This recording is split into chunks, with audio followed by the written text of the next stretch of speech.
노르웨이의 극작가인 입센이라고 하는 사람이 정신병원을 방문했는데, 방문했을 때 병원에 있는 사람들을 만나보는데 어떤 사람은 전혀 미친 것 같지 않게 이야기를 했습니다. 굉장히 그런 분별력이 있었고 자기 장래에 대한 이야기도 질서 있게 했습니다. 그래서 입센이 의사에게 그러한 사실에 대해서 얘기를 했습니다. 미친 것 같지가 않다. 그랬더니 의사가 하는 말입니다. 그래도 그들은 미쳤습니다. 그래도 그들은 미쳤습니다. 그들이 분별력이 있는 것 같지만 그들은 오직 자기 이야기만 할 뿐입니다. 아침에도 자기 얘기, 점심에도 자기 얘기, 저녁에도 자기 얘기, 오직 자기 자신뿐입니다. 오직 자기 자신만이 잘났습니다. 그것이 미쳤다는 증거입니다. 의사가 그렇게 말했습니다. 정신병원에 가면 서로가 미쳤다고 하면서도 자기는 미치지 않았어요. 세상은 정신병원처럼 정신이 온전한 것처럼 보입니다.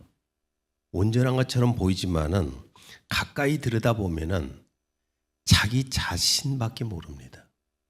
자기만 아는 미친 사람들처럼. 사람들 얘기를 들어보면 오로지 자기 중심적인 감정 얘기, 자신의 돈 얘기, 자신의 권력 얘기만 하고 있다는 겁니다. 그래서 이런 말이 있더라고요. 신경성 환자는 그 성을 허공에 쌓는 사람이요. 허공에다가 아무것도 없는 데다 아무것도 안 남지 않아요. 정신병자는 그 성으로 이사가는 사람이다. 그리고 정신과 의사는 그 성을 세놓은 사람이다. 이런 말이 있다는 겁니다. 정신병이라고 하는 것은 자기밖에 몰라요. 자기가 잘났고 자기만이 최고라고 생각하고 자기가 가진 것이 전부라고 생각. 이것이 정신병이라는 겁니다. 오늘 내 생각, 또 하나님의 말씀, 이런 주제로 나아만 장군을 통해서 얘기를 좀 나누려고 합니다. 이 나아만 장군은 1절을 읽습니다. 총사령관 나아만이 문둥병에 걸렸다. 그는 훌륭한 장군으로서 왕의 총애를 받아온 사람이었다. 나아만은 아람, 시리아 왕의 총애를 받는 군대 총사령관이었습니다.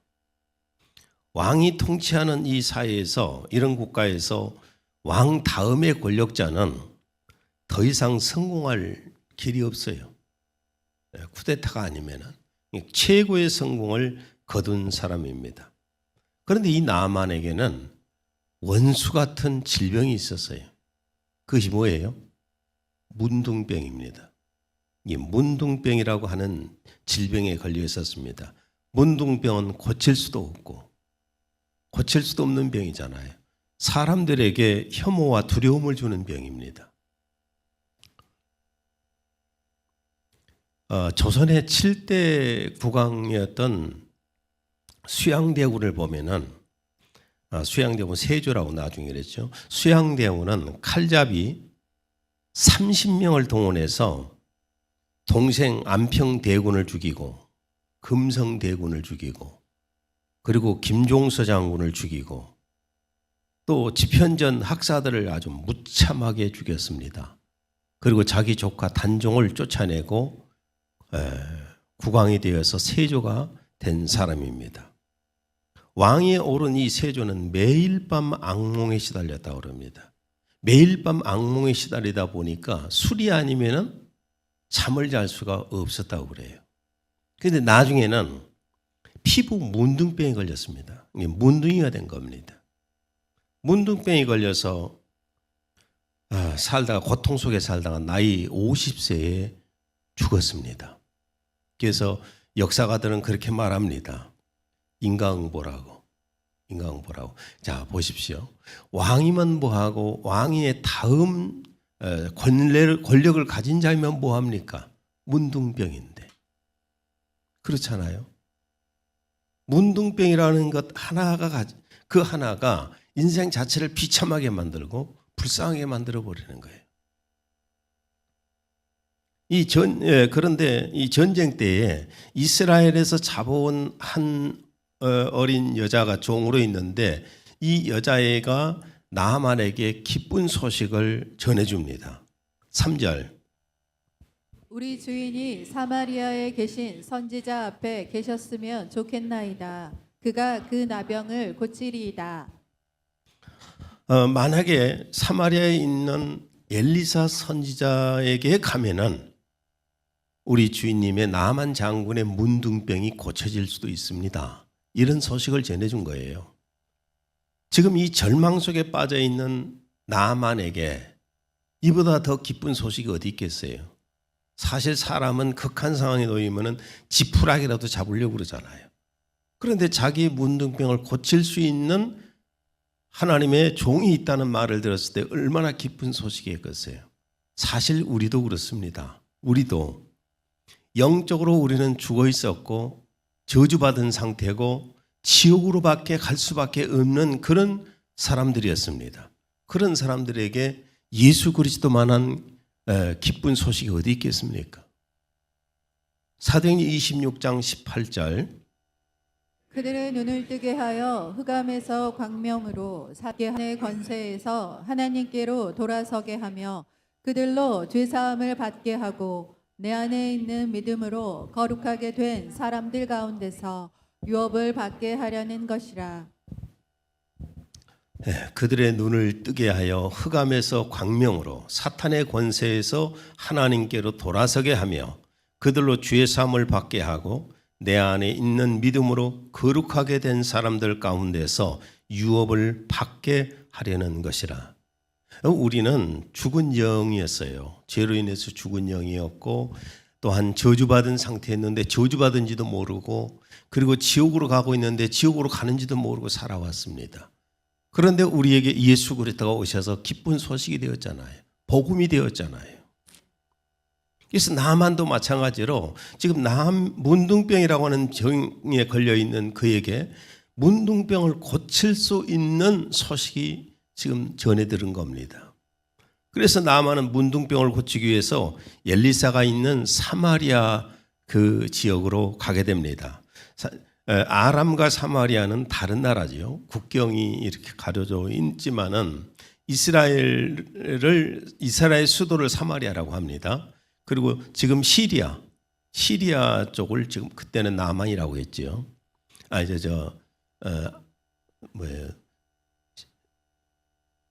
시리아를 아까 내가 뭐라고 말했어요? 아람국이라고 했습니다. 나만은 엘리사 선지자를 만나려고 가는데 이제 뭘 준비하는가? 예물을 준비합니다. 하나님의 종에게 병 고침 받으러 가면서 빈손으로 갈 수는 없잖아요. 5절.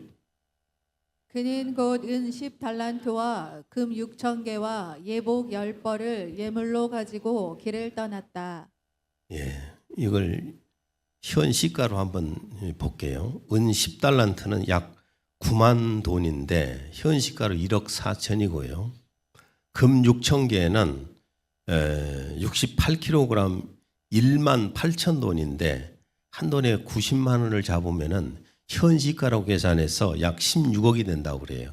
은금 합쳐서 17억 정도를 지금 가지고 갑니다. 하나님 앞에 병고충 받으러 가는데 17억씩 가져오란 말은 아닙니다. 나만은 그 정도로 부자였으니까 이게 가능했겠지요. 그리고 이제 나아만은 군대의 호위를 받으면서 엘리사의 집 앞까지 가게 됩니다. 9절. 나아만은 마차를 타고 사마리아에서 길갈로 내려와 엘리사의 집 대문 앞에 멈추어 섰다.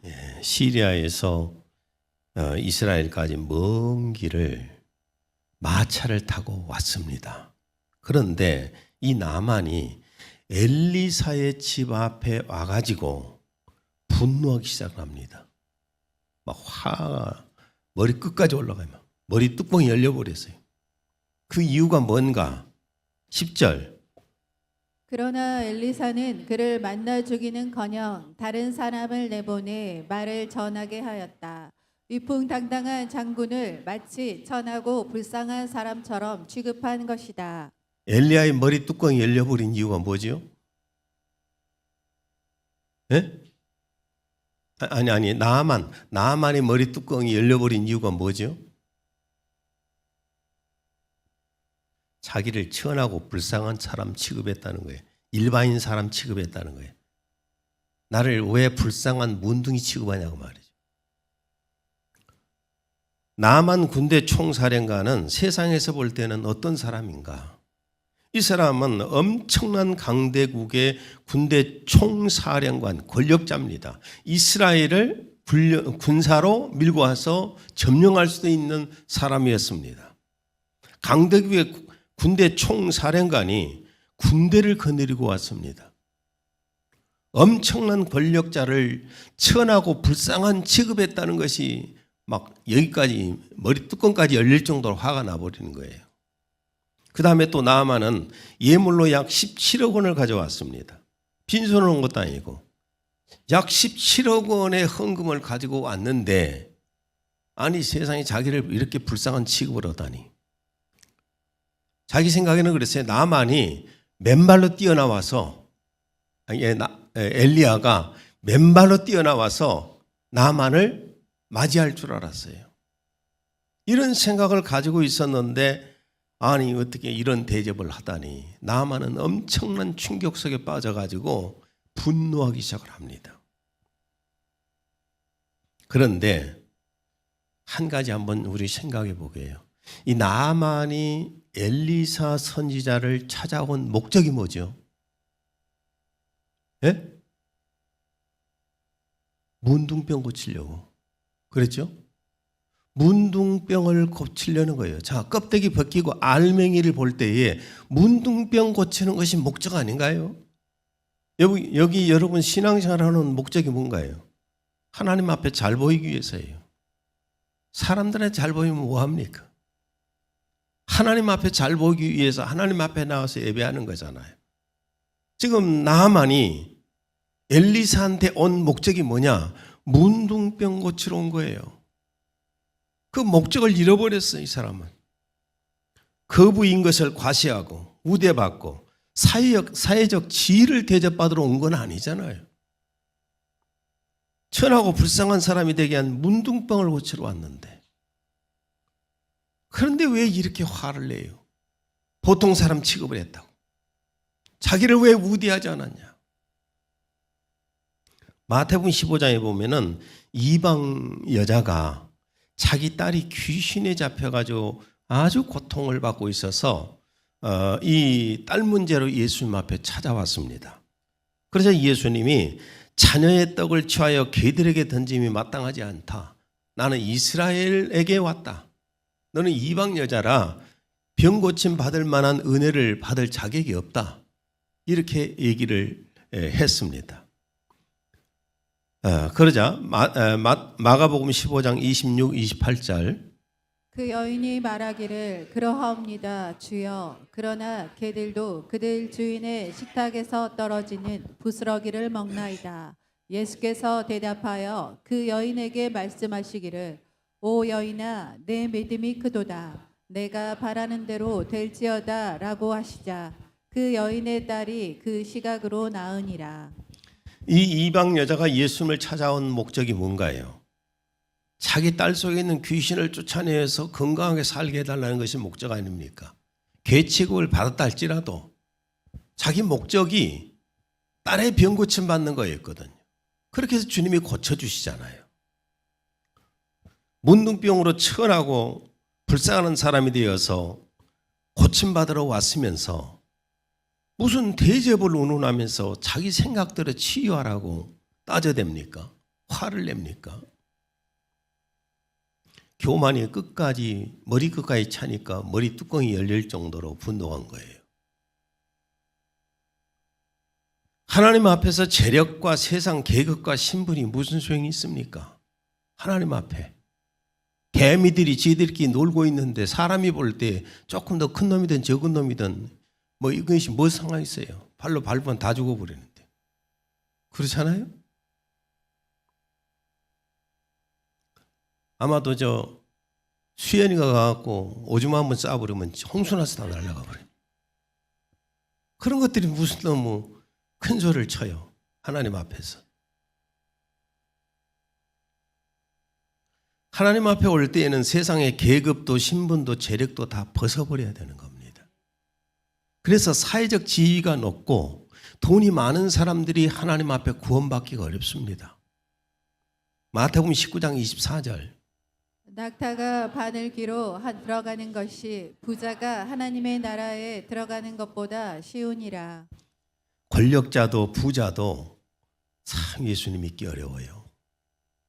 나는 어저께인가 뭐 오늘인가 이렇게 TV 뉴스를 보다가 지금 총리가 누구죠? 김민석 총리죠. 김민석 총리가 이렇게 나와서 뭐 하는 거 보면서 느꼈던 게 여기 와서 예배드리고 여기 앉아서 예배드렸거든요. 예배드리는데 위에 천장에 한번 쏟아져 본 적이 있습니다. 예배 때. 그래서 아주 인상 깊었을 거예요. 그걸 보면서 참 저 사람이 정말 예수님을 진짜 믿을까 하는 생각이 들더라고요. 권력을 많이 갖게 되면은 예수님 믿기 어렵습니다. 돈이 많이 있는 사람이 예수님 믿기가 어렵습니다. 이 껍질을 벗기기가 어렵거든요. 나만이 분노한 이유가 자기를 천대했다는 거예요. 일반 사람처럼 취급했다는 겁니다. 그 다음에 두 번째로 나만이 분노한 이유가 뭘까요? 치유 방법입니다. 치유하는 방법이에요. 엘리사가 자기 비서를 보내서 요단강에 가서 7번 목욕을 하라고 그랬습니다. 7번 목욕을 해라. 10절. 나아만은 요단강으로 내려가서 7번 몸을 씻으라. 그러면 문둥병이 나아 살이 깨끗해질 것이다. 요단강에 가서 7번 목욕하면 너 문둥병 낫는다. 이렇게 엘리사 종을 보내서 게하시를 보내서 얘기를 했습니다. 그런데 나아만은 이 치유 방법의 말을 듣고 마음에 안 들어요. 치료 방법이 마음에 안 든다는 거예요. 자기 치료 방법이 있는데 왜 자기 치료 방법대로 안 하는 거예요? 어떤 반응을 했는가? 11절. 나아만이 노하여 물러가며 이르되 내 생각에는 그가 내게로 나와서 그의 하나님 여호와의 이름을 부르고 그의 손을 그 부위에 흔들어 나병을 고칠까 하였도다. 어떻게 병을 고쳐야 된다는 치료 방법을 자기가 이미 다 생각하고 있어. 그렇게 치료해야 돼요. 그렇게 생각한단 말이에요. 나만이 생각하는 치료 방법이 무엇인가? 11절. 나는 그가 몸소 나아서 나를 영접하면서 자기의 하나님 여호와께 기도를 드리고 나의 온갖 상처를 어루만져서 이 문둥병을 고쳐줄 것으로 기대하였다. 현대어로 읽었습니다. 자기 치료의 방법이 뭐냐면 내 생각에는 몸소 나와서 나 같은 대단한 인물한테 몸소 달려나와서 나를 영접을 하고 자기의 하나님 여호와께 기도를 드리면서 나의 온갖 상처를 어루만지고 문둥병을 어루만지면서 이 문둥병을 고쳐줄 것으로 기대했다. 병으로 병원에 의사한테 가서 의사한테 하는 말이 내 병은 내가 잘 알아요. 치료 방법도 잘 아니까 내가 말한 대로 치료하시오. 그런 미친놈을 어떻게 고쳐요? 그렇죠? 이건 미친놈 아니에요? 쫓아버려야죠. 어떻게 이런 놈을 고쳐요? 내 병 내가 잘 아니까 내 방법대로 고치시오. 의사한테 가서 그러려면 지가 고치지. 뭐 하는데 의사한테 찾아갑니까? 나만의 생각과 자세가 꼭 이런 꼴이에요. 나만은 엘리사가 자기 방법대로 치유하지 않는다고 돌아가려고 합니다. 자, 12절. 다메섹강 아바나와 바르발은 이스라엘 모든 강물보다 낫지 아니하냐. 내가 거기서 몸을 씻으면 깨끗하게 되지 아니하랴 하고 몸을 돌려 분노하여 떠나니. 지 마음대로 안 고쳐준다고, 자기 생각대로 안 고친다고, 자기가 생각한 대로 치료를 안 한다고 화를 내고 분노하면서 돌아가려면은 뭐 하는데 아람에서 그냥 지가 고치지. 아람에서 못 고친 거 온 거 아닙니까? 그런데 왜 꼭 지 방법대로만 고치지 않는다고 화가 나냐고. 만약에 여기서 나만이 진짜 자기 생각을 버리지 못하고 그대로 아람으로 돌아갔다면은 평생 문둥이로 살아야 합니다. 불쌍한 문둥이로 그냥 살아야 되는 거예요. 여러분, 하나님께서 사람을 질병을 치유하신 방법은 사람의 생각대로가 아닙니다. 하나님의 방법대로예요. 하나님의 생각대로예요. 내 생각과 하나님의 말씀을 차이가 우리를 두고 알아야 되는 겁니다. 복음서에서 보면은 예수님께서 소경을 고치는 과정을 보시면은 이 소경을 고치는 방법이 5가지로 고치십니다. 한 가지로 고치신 게 아니라 마태복음 9장 30절 예수께서 그들의 눈을 만지시며 이르시되 너희 믿음대로 되라 하시니 그 눈들이 밝아진지라. 어떻게 고쳤는가요? 만져서 소경을 고치셨지요. 마태복음 12장 22절 사람들이 귀신 들려 맹인에다 벙어리가 된 사람 하나를 예수께로 데려왔다. 예수께서 그를 고쳐주시자 그는 말도 하고 보기도 하였다. 마태복음 12장 전체를 보면 귀신을 쫓아서 소경을 눈을 뜨게 만듭니다. 귀도 열리게 만들고. 마가복음 8장 23절 주께서 그 소경의 손을 붙잡고 그 마을에서 데리고 나와 그의 두 눈에 침을 바르시고 그에게 안수하시며 무엇이 보이느냐고 물으시니 자, 눈에다가 소경 눈에다가 침을 발랐습니다. 그리고 안수해서 고쳤습니다. 어떤 사람들은 뭐 치매가 무슨 뭐 치료 약이 있다 어쩌다고 그러는데 아니 갖다 그러면 소경 눈에다 여러분의 침 갖다 발라봐요. 눈뜬가? 왜 이런 말도 아닌 소리들을 해야 되는지 모르겠어요. 자, 그 다음에 또 누가복음 18장 42절에서 43절 예수께서 그에게 말씀하시기를 내 눈으로 보라 내 믿음이 너를 구원하였느니라 구하시니 그가 즉시 보게 되어 주를 떠나며. 여기는 그냥 말씀으로 고치시잖아요. 그랬죠? 그 다음에 요한복음 9장 7절 땅에 침을 뱉어 진흙을 이겨 그의 눈에 바르시고 이르시되 실로암 못에 가서 씻으라 하시니 이에 가서 씻고 밝은 눈으로 왔더라. 여기는 또 눈에다가 침을 뱉어서 땅에다 밭에갖고 진흙을 눈에다 발라주고 가서 실로암 못에 가서 씻으라고 그랬잖아요. 이게 치료하는 방법이 소경만 해도 5번이나 다르잖아요. 제가 치유사역을 오랜 시간 해왔잖아요. 25년 정도를 치유사역을 해왔는데 그 이런 말들을 해요. 병 고치는데 그냥 조용히 손만 올려놓고 안수하지. 뭐 귀신을 쫓기도 하고 뭐 머리에다가 손 얹기도 하고 아픈 데다가 손 얹기도 하고 막 하냐고 막 그러거든요. 어떤 사람도 머리에다 손만 올리면 된다. 그러면 지가 하지.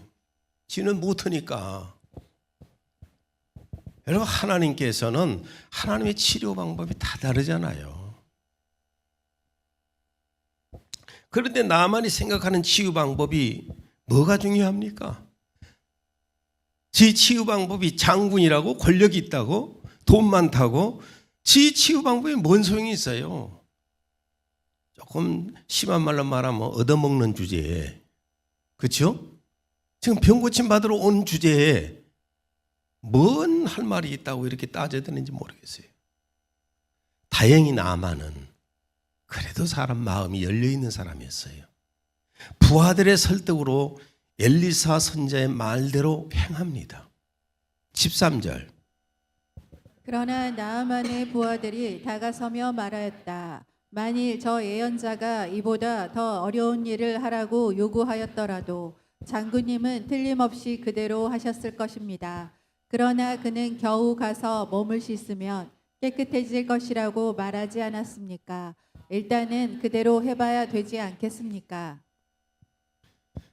부하가 그러는 겁니다. 아니 장모님한테 100억을 달라고 그래서 100억 못 주겠습니까?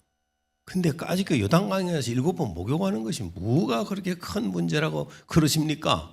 라고 얘기하는데 이 부하 입장에서는 그래요. 지는 아무것도 없으니까. 그러나 나만 입장에서는 권력이 있잖아요. 부가 있잖아요. 근데 가서 목욕하려면 어떻게 해야 돼요? 껍데기 홀랑 다 벗어야 돼요. 이 부하 입장에서는 쉬웠지만 나만 입장에서는 결코 쉬운 일은 아니었습니다. 근데 나만은 여기서 자기 생각을 내려놓고 하나님의 말씀을 따릅니다. 14절.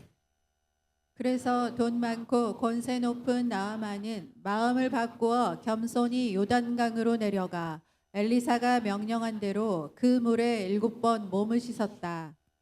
나아만은 그래도 부하들의 권유를 받아서 그대로 합니다.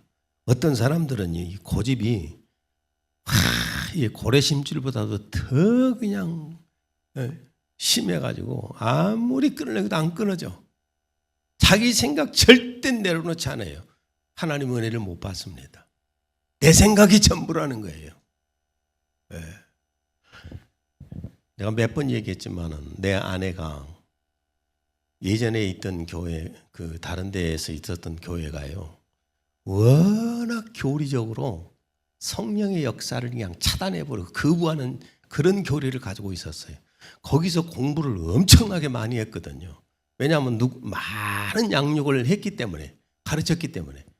그래가지고 처음에 제가 교회 목회할 때에 나는 막 성령의 은사가 받고 성령이 충만해갖고 막 기도를 해도 막 엄청나게 시끄럽게 기도하고 그러니까 내 아내는 밑에서 막 짜증을 내고 기도를 꼭 큰 소리를 해야 되냐고 막. 그리고 이제 집회를 제가 해요. 집회를 하면은 사람들이 막 방언 맞잖아요. 방언 맞고 나면 집에 가서 엄청나게 뜯겼어요. 왜 나는 방언을 못하게 안수를 하면 좀 다른 사람도 더 많이 해야 되는데 왜 자기는 기도를 조금 해주고 말아보냐고 막 화가 나고 난리였어요. 왜 그런 줄 아세요? 교리라고 하는 것이 꽉 자기 생각이 꽉 차고 있으니까 성령의 역사가 안 나타나요. 그런데 어느 날 어떻게 해서 방언을 받았어요. 지금까지 난 방언을 저렇게 아름답게 많이 쓰는 사람 못 봐요. 내 생각이 하나님의 은혜를 거부해 버립니다.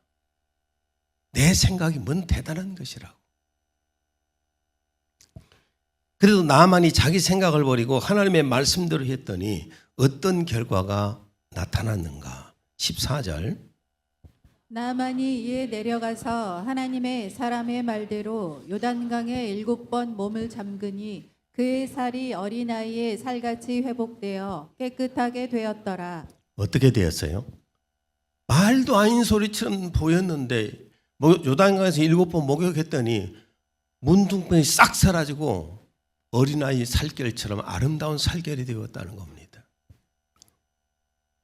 아무리 뛰어난 지식과 사고력이 있다 할지라도 하나님의 생각과 하나님의 사고력과 같겠습니까? 여러분 땅의 과학과 하늘의 과학이 같겠습니까? 이사야 55장 8절에서 9절. 내 생각이 너희의 생각과 다르며 내 길은 너희의 길과 다름이니라. 여호와의 말씀이니라. 이는 하늘이 땅보다 높음같이 내 길은 너희의 길보다 높으며 내 생각은 너희의 생각보다 높음이니라.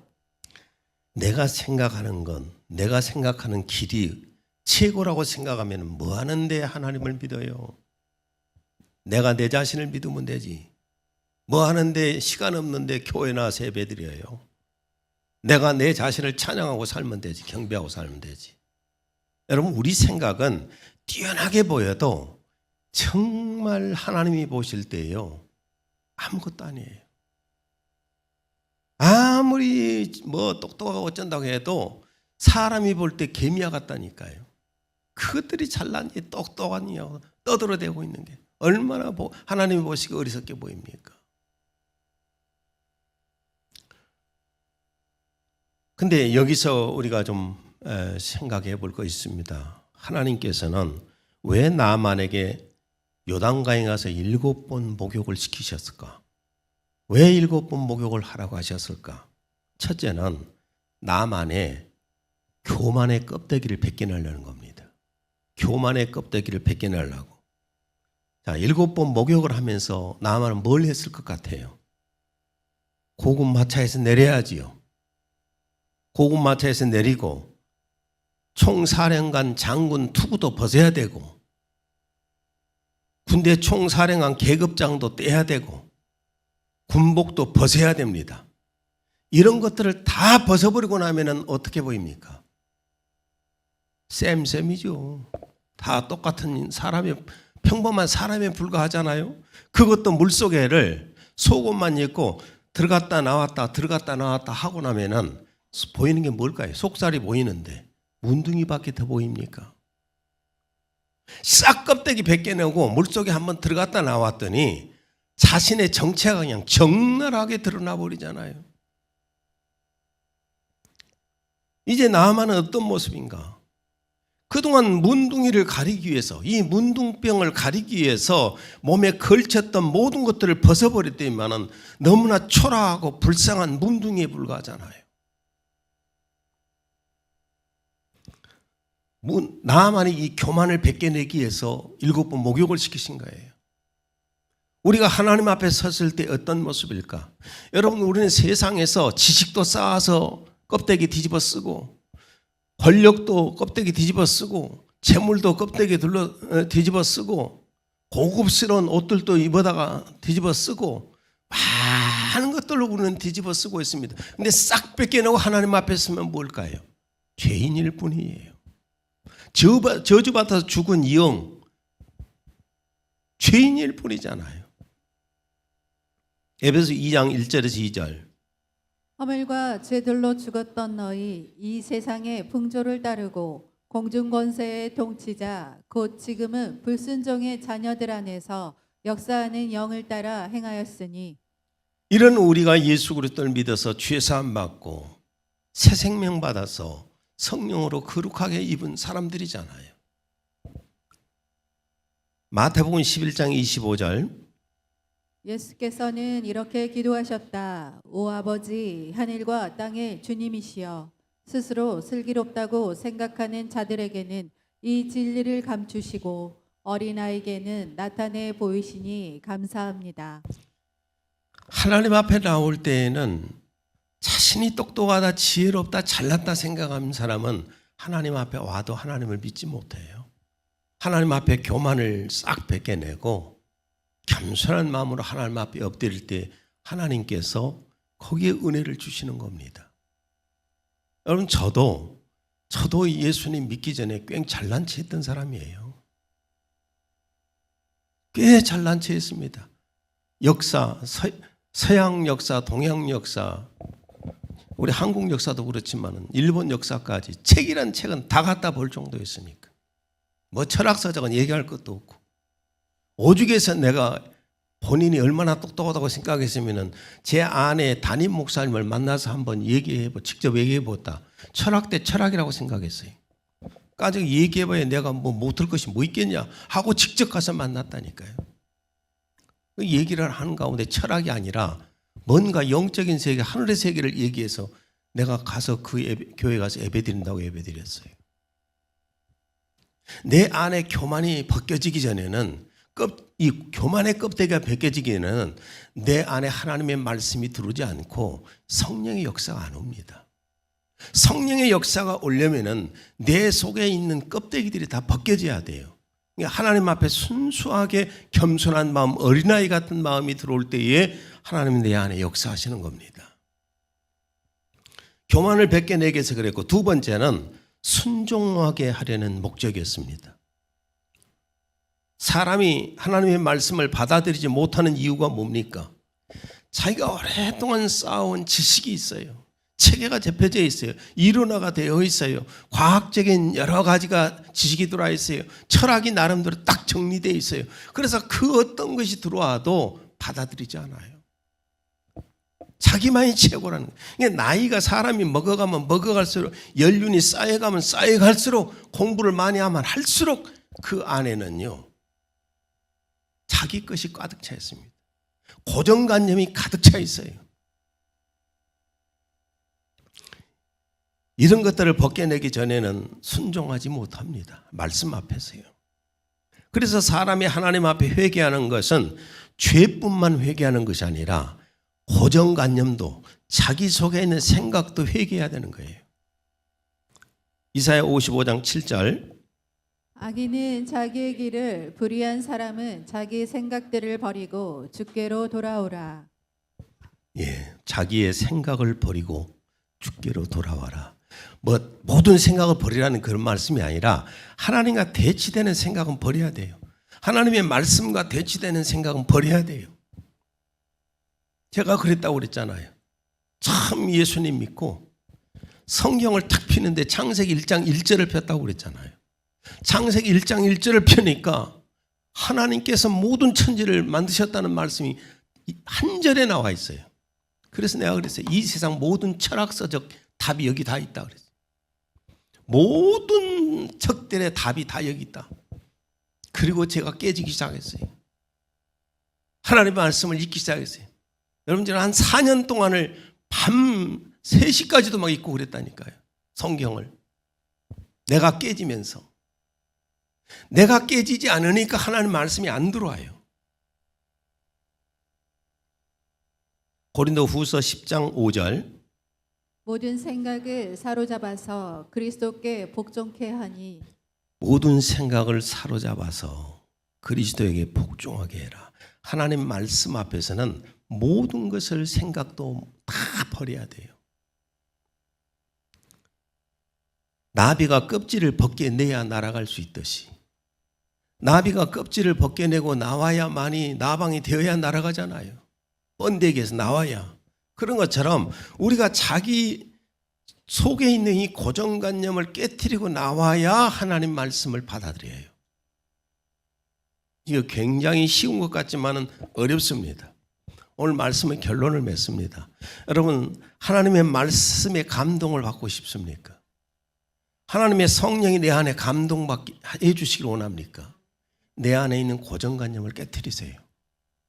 고정관념을 깨트려봐야, 그래야 내 안에 하나님 말씀이 나를 막 감동시킵니다. 하나님 말씀을 읽다가 기도하다 막 그 말씀이 감동되어서 눈에서 눈물이 펑펑 쏟아지게 한번 감동을 받으려면은 내 안에 있는 고정관념이 깨져야 돼요. 내 안에 성령님께서 강하게 역사해주고, 어떤 사람들은 겁니다. 성령의 감동을 받고 성령의 음성을 듣고 성령의 계시를 받고 환상을 보고 이런 얘기하면 뭔 그런 것이 있냐고 그러거든요. 왜 그런 게 없어요? 초대교회 성도들은 무수하게 많이 경험했던 것이 오늘 우리에게 왜 없습니까?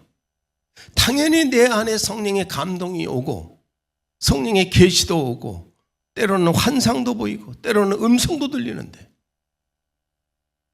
성경에 있는 내용 초대교회 성도들이 경험했던 것이 지금도 다 경험을 해요. 왜 안 될까? 고정관념 때문이에요. 세상적인 지식의 고정관념, 철학의 고정관념, 아니면 교리의 고정관념, 이런 것들이 꽉 막고 있어요. 대문을 아주 문을 철저하게 막고 있어. 대문을 활짝 열어야 돼요. 자기의 고정관념 이런 것들을 깨트리고 주님이 녹화할 때 문을 활짝 여십시오. 그러면은 주님이 내 안에 오셔서 놀라운 역사가 일어납니다. 내가 상상할 수 없는 역사들이 일어나는 겁니다. 오늘 이 나만의 이 사건을 통해서 내 생각이 깨지고 하나님의 말씀에 순종할 수 있는 저와 여러분이 되었으면 좋겠습니다.